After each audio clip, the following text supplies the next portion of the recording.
An irregular migrant is somebody who is not from a European member state, who lives in a European country without the right to stay. A common misconception is that all irregular migrants come by boats or sneak across borders. But in fact, there are a number of irregular migrants in Europe who arrive with a regular visa and then for differing reasons lose their right to stay, or have applied for asylum unsuccessfully. Many cities across Europe recognize that irregular migrants are a part of their population who have the same needs as everyone else. So instead of ignoring them or leaving it to national governments, these cities have worked to include them in basic services. In this film, we will explore how cities have achieved this and why they believe it is important.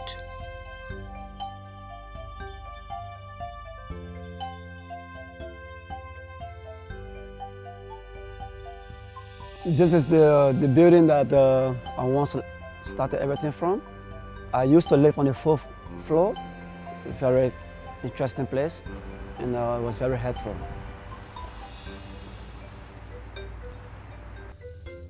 An irregular migrant can be anybody. It could be a young boy, it could be a girl, it could be an older woman, it could be an old man. What's common with them is that they don't have any right to any kind of services that normal people would have in a country where they live. Sometimes they are even what we call unreturnables. It means they're not allowed to stay in the country where they are, but they are also not in a position where they can return to the country where they came from. It is always heard that irregular migrants should not be here, so we should not do anything to help them stay here or to access service, or that providing services is a pull factor for irregular migrants to come. The truth is that irregular migrants are a reality, so local municipalities have to do something about it. But they are often lost in the lack of national or European guidance telling them what to do. Here's the main entrance, and here was my door, and we was living here 1, 2, 3 families. Here's the living room. Before I was given this opportunity to start living myself in here, I was living in a shelter, like a refugees camp, and later I was put out of the center. When they put you out, that means that your asylum procedure is over. And then I was living on the street. A migrant with an irregular status cannot work and is very often excluded for the provision of public services, which means that irregular migrants are often in a condition of destitution because they cannot officially gain an income and they cannot even be helped by local authorities or national authorities in receiving other kind of assistance. We are responsible for the whole of the population. And undocumented people who live here are part of the population. Maybe not of the official population, they're part of the population. If we talk about undocumented people, we talk about maybe a Colombian woman who came with a tourist visa and now is working night and day, cleaning or doing other things. We are not able as a city to regularize people, but we think on the territory of the city of Zurich, we want to have guarantees for really important human rights as education, health, access to justice. Cities have taken a number of initiatives in different areas, including healthcare, education, shelters, crime prevention, that allow an easier interaction between public officials and migrants, and by doing so, their access to services provided by local authorities. And in some cases, this is not just a way for cities to provide just a service to a migrant, but also it's a way to solve irregularity itself.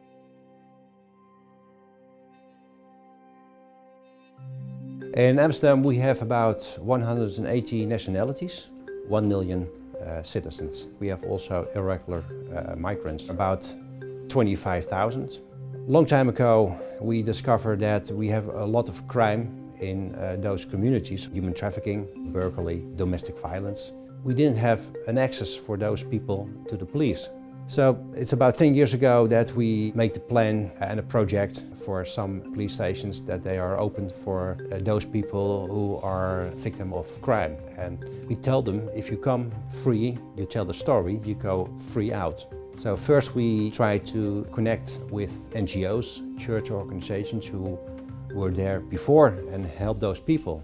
And so we found a common ground to cooperate together. So actually the churches and the NGOs, they start talking with the irregular migrants and telling them, well, if you are facing a crime and you are a victim, we support you to go to the police and you don't have to be afraid. So first we started to build trust, and then bits by bits people came to the police. Someday we saw also people coming from outside of Amsterdam, from Rotterdam, Den Haag, Utrecht, also to the Dutch Amsterdam police stations to report the crimes, because they had no way else to go. So we thought, well, that can be a success. If someone is irregular immigrant in the Netherlands, that it's formally administration law. It's not criminal law. So you have to choose which one do you want to enforce. Do you want to enforce the criminal law or do you want to enforce the administration law? But for us as regular police, let I call that regular police, we want to tackle crime. We are, some people call us crime fighters, and we want to help people. So if you are an irregular migrant and you are here in the Netherlands and you've been robbed, then I want to arrest the perpetrator. That's for me most important. Public order, public health, crime prevention, combating homelessness. These are all negative social consequences that are provoked by a condition of enduring marginalization and legal limbo that cities need to address, because in the proximity of the social challenges brought by the exclusion of a part of the population, cities see directly those problems and need to take action to solve them.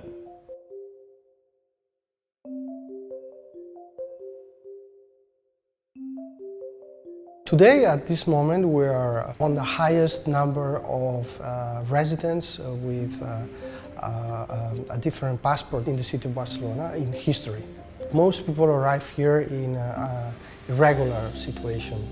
Maybe they enter European Union with a tourist visa, by plane usually, and they overstay with the objective to work in Europe. So they don't return to the country of origin, so they become irregular migrants.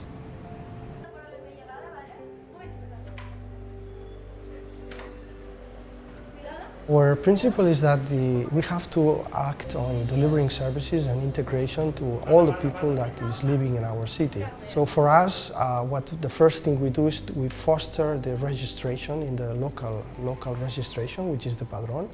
Once people is registered, they legally become neighbors of the city. It is a legal status, local legal status, not state status. As neighbors, they are allowed to have access to local services. Can be a library, can be social services, can be sport facility. But the main problem of the irregular migrants is regarding their legal situation. So they need legal advice on how to find paths to get residence permits. The design of SIRE is in cooperation with the NGOs. We have a front office outsourced by the city, which is composed by diverse staff with capacity to speak 3 or 4 languages, every person, who identify the needs and demands of our citizens.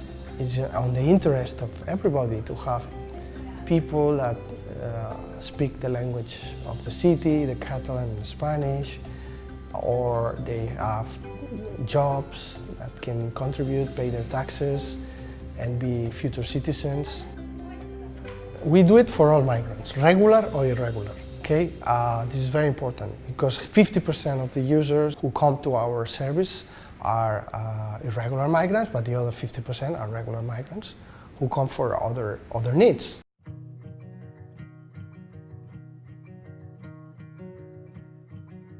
I'm working as a doctor for the health department of the city of Frankfurt, and one of my tasks is to lead the humanitarian consultation hours. This is for more than 17 years a program to help irregular migrants and other people without health insurance with medical help.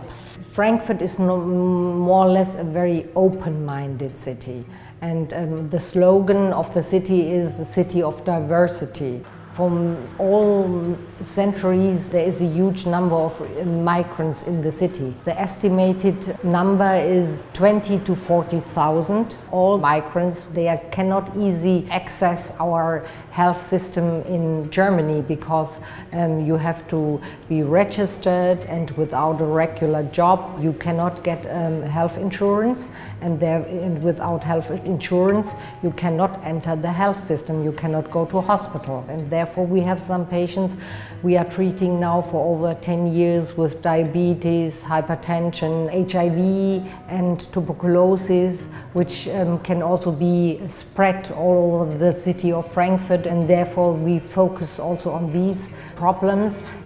We saw that the children are without the necessary vaccinations, which is really a big problem because like measles is still all over Europe, and therefore we had them. We have once a week, we have a special consultation hour only for children. The irregular migrants we have come to us for many, many years because we also offer them anonymous help. Our fundamental aim is, of course, to give these people the medical help they need.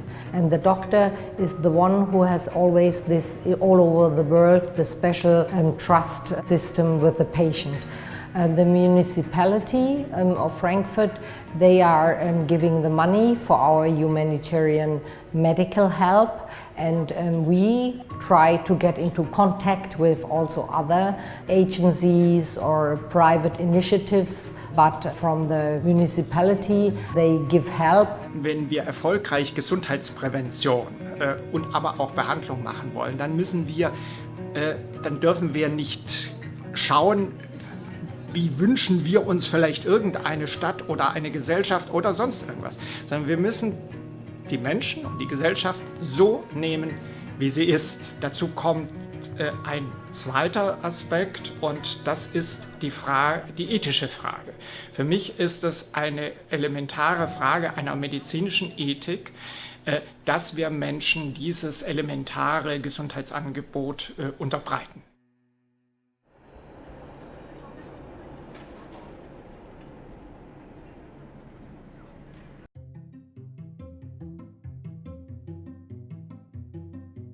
Ik werk op een school met zeer veel kinderen in een kwetsbare situatie.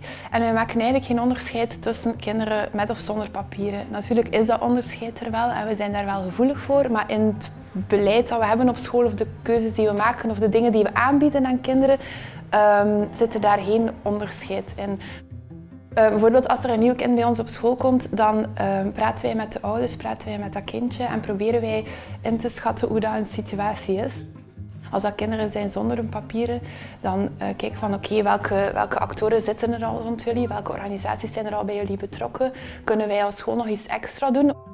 Als ze geen papieren hebben, krijgen ze de juiste informatie, hebben ze al de juiste partners, weten ze naar welke organisaties dat ze moeten gaan, hebben zij al een basisvoorzieningen, zijn die oké, hebben ze een huis, hebben ze eten, hebben ze kleren, hebben ze nog juridische raad of advies nodig? Of kunnen we ons focussen op het onderwijs en zorgen dat jullie kind hier terecht kan, dat jullie kind hier kan leren?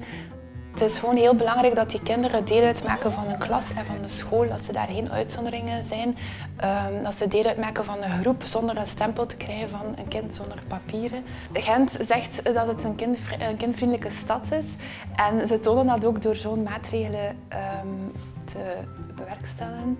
Wel, het is inderdaad zo dat mensen een aantal rechten hebben, namelijk recht op onderwijs. We gaan ook de kinderen maximaal toeleiden naar een school, de tijd dat ze hier in Gent verblijven. Daar wordt zeer goed op ingezet door diverse organisaties. Maar bovenop dat hebben we als stad Gent er ook voor gekozen om bijvoorbeeld de kinderen ook een busypass te geven, zodanig dat ze ook zich kunnen verplaatsen met het openbaar vervoer naar de school. Daarnaast hebben we ook participeren, vrije tijd, en hebben we ook een uitpas. En we stellen die ook ter beschikking via die organisaties die die mensen begeleiden. En kinderen, als ze hier ook verblijven, maar ook de ouders, hopen dat die ook participeren aan het gemeenschapsleven, dat ze ook vrije tijd kunnen genieten, dat ze kunnen deelnemen aan activiteiten. Dus hier in Gent hebben we echt een traditie om dingen samen te doen. Het zit echt in ons DNA om partners erbij te betrekken. Als lokale overheid kan je niet altijd bepaalde doelgroepen mensen bereiken, terwijl dat de middenveldorganisatie dat dikwijls wel kan doen. En daarom vind ik het ook belangrijk om deze partners te ondersteunen. Als stad Gent doe je het maximale, je hebt ervaring, maar ik denk dat het heel belangrijk is, gezien ook de internationale en Europese context en vooral een stedelijke context, dat het goed is om goede praktijken uit te wisselen. Om te zeggen van kijk, zo pakken wij aan, zo hebben wij goede resultaten, maar het is ook altijd interessant om te kijken hoe andere steden het aanpakken, om altijd ook uw eigen werking eigenlijk tegen de spiegel te houden en om nog betere resultaten te bereiken naar de toekomst toe.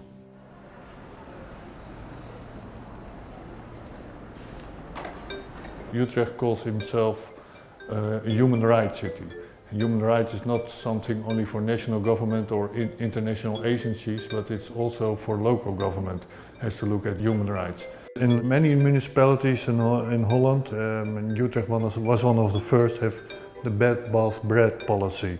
That means we get undocumented migrants from the street and then give them guidance to work on a sustainable solution. We start up in 2001 when there was a new policy, a new Dutch policy for irregular migrants. From that moment, many people became on the streets. From that moment, we see the need that some shelter like us, we need to help these people, and we started very small with just 2 houses, and we took care for 2 families. And the municipality in Utrecht, they also saw the need of this and they became to support us. And from that moment we grow, and now we have 21 houses and we support around 100 migrants.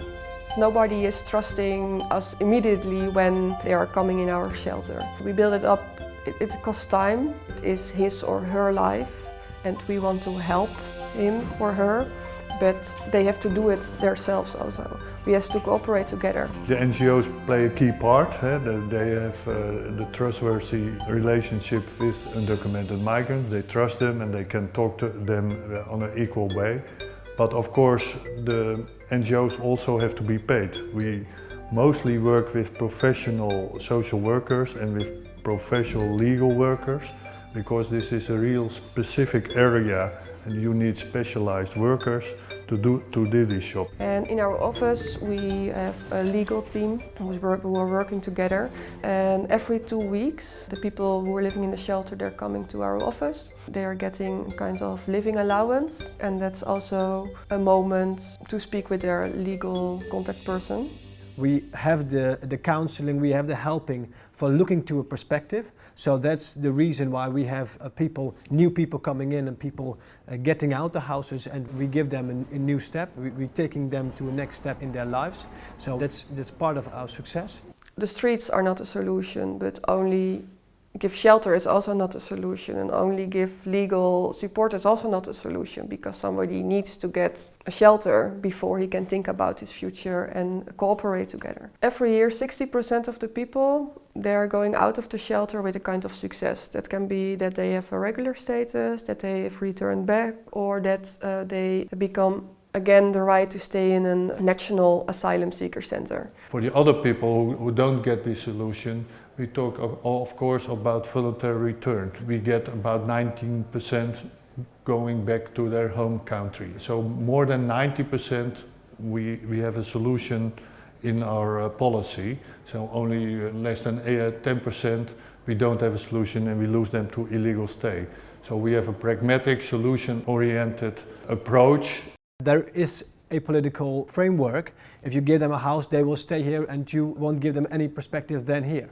But we think that if you give them a house, it's a starting point of the help, it's a starting point of the legal counseling, it's a starting point for activation, it's a starting point for the new life, wherever the life is. When I received my resident permit, that was like a start of a new beginning. I tried my best to have my own business. It was very kind of helpful because there was no way out, no way out. 3 of us that the organization also helped, they helped them a lot and they also have the permit today.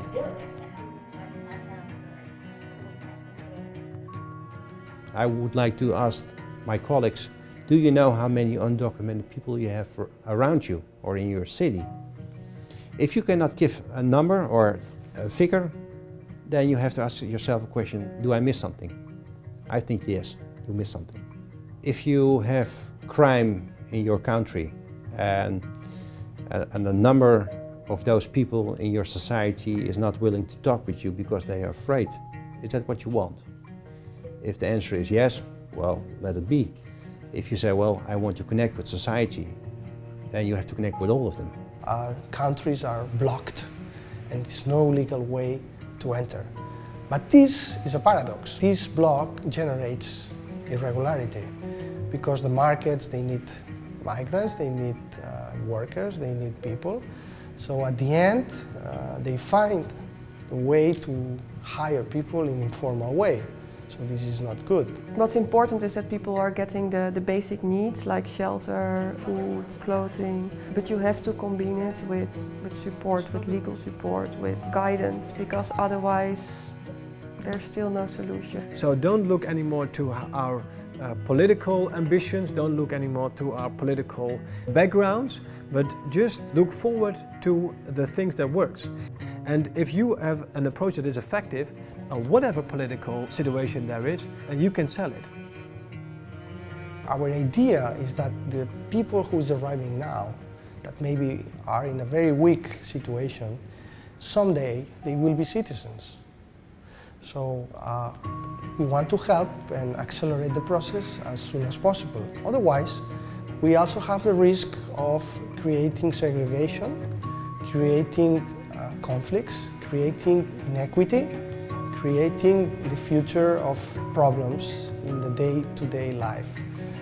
Our experience is that the irregular today is the future regular tomorrow. So as soon as we act, as soon as we react, it's better for all.